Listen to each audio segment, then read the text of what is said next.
Patient, de temps en temps, dans ma petite profession d'avant, ce n'est pas assez mystique ou une maladie qu'on peut croire, je ne sais pas comment, c'est une maladie comme toutes les autres. D'ailleurs, récemment, le médecin français, non, c'était encore le biologiste, c'est lui qui fait trop de bruit, c'est Raoul. Il a dit encore, il a fait des déclarations. Nous avions vu, les Blancs nous ont mis un peu des choses dans la tête. Quand vous voyez au départ, la maladie se complique. Donc, de manière physiopathologique, donc la physiopathologie, c'est la science de l'évolution de la maladie jusqu'au déclenchement des signes. Donc comment la maladie commence et puis comment elle évolue jusqu'à ce qu'elle s'aggrave, ainsi de suite. Je crois qu'elle commence par justement les transferts ou bien un contact avec les mains sales lorsque vous apportez à la bouche, soit au niveau de la sphère orale, la sphère qui est constituée des yeux, des narines et de la bouche.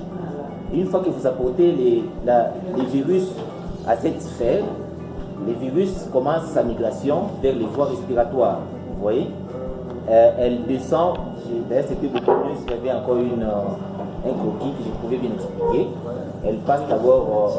Donc, les virus vont passer par la bronche. C'est la grosse partie qui constitue les poumons. La bronche et puis les poumons. Les poumons, il y a les poumons. On s'aggrave d'abord par la trachée. Les poumons, les bronches ainsi que les alvéoles. Bon, là, je ne sais pas, il fallait plus. Oui. C'est pourquoi il me fallait un croquis. Je pouvais bien expliquer ça et vous devez comprendre ça. Et une fois qu'il s'arrive maintenant, oui, les parties les plus infimes des poumons, c'est ça même les alvéoles. Hein? Je ne sais pas.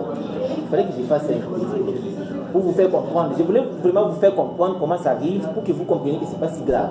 Mais une fois, parce qu'au niveau des bas des poumons, c'est là qu'il se passe le transfert de l'oxygène vers le sang. Et c'est à ce niveau-là que les virus vont migrer, ainsi constituer des caillots de sang. Les caillots de sang font qu'il n'y a pas de passage de l'oxygène vers la circulation. Parce qu'on a besoin de l'oxygène pour le métabolisme, ainsi de suite. Bon, là, vous n'allez pas comprendre, je m'excuse. Parce que voilà, c'est tellement compliqué. Oui, je voulais arriver par ceci.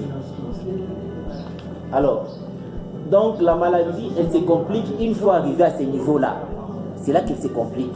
Mais quand elle est encore au début, je pense que c'est si simple. Quand vous avez des châtiments ici, en pratique, prenez du liquide chaud, faites ce que nous faisons. Les histoires qu'on dit d'inhalation, c'est si simple. Vous n'aurez même pas besoin de masques, de ceci, cela. Mais de toutes les façons, commencez toujours par vous protéger. De temps en temps, pour moi, je crois que d'abord, lorsque vous êtes à une distance physique suffisante, je crois que ça va. Trop de masques aussi, moi, je ne recommande pas trop. Je ne recommande pas trop parce que l'homme a besoin d'inhaler l'oxygène. Donc quand vous êtes seul, débarrassez-vous de ces masques.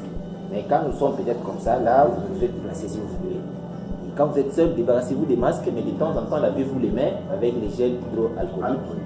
Et s'il y a des petites menaces, commencez par faire du liquide chaud avec le citron, ça aide vraiment, ça aide beaucoup.